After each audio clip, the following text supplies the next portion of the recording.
சேண்டோரியம் பெருந்தோரை சேண்டோரியம் ஹாஸ்பிட்டலுங்க. எப்ப வந்தாலும் இங்க மரியாதை கிடையாது சரிங்களா. பேஷண்ட்டுக்கு நல்ல கவனிப்பு கிடையாது. 3 நாளா ஒரு அம்மா ஸ்கேன் எடுக்க வந்துட்டு இருக்காங்க. ஸ்கேன் டாக்டர் மணி 10 ஆச்சு, இன்னும் ஸ்கேன் டாக்டர் வரல. ஈரோடு மாவட்டம் பெருந்துறை அரசு மருத்துவக் கல்லூரி மருத்துவமனையில் ஸ்கேன் பரிசோதனை செய்ய போதிய மருத்துவர்கள் மற்றும் ஊழியர்கள் இல்லை என கூறி நோயாளிகள் வாக்குவாதத்தில் ஈடுபட்டனர். சேண்டோரியம் பெருந்தோரை சேண்டோரியம் ஹாஸ்பிட்டலுங்க. எப்ப வந்தாலும் இங்க மரியாதை கிடையாது சரிங்களா. பேஷண்ட்டுக்கு நல்ல கவனிப்பு கிடையாது.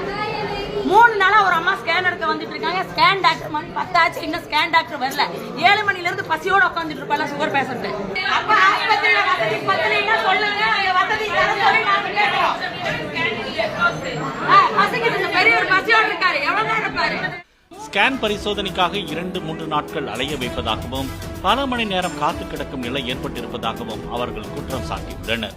3 நாளா நம்ம வந்துட்டு இருக்காங்க. இந்த அம்மா 2 நாளா வராங்க.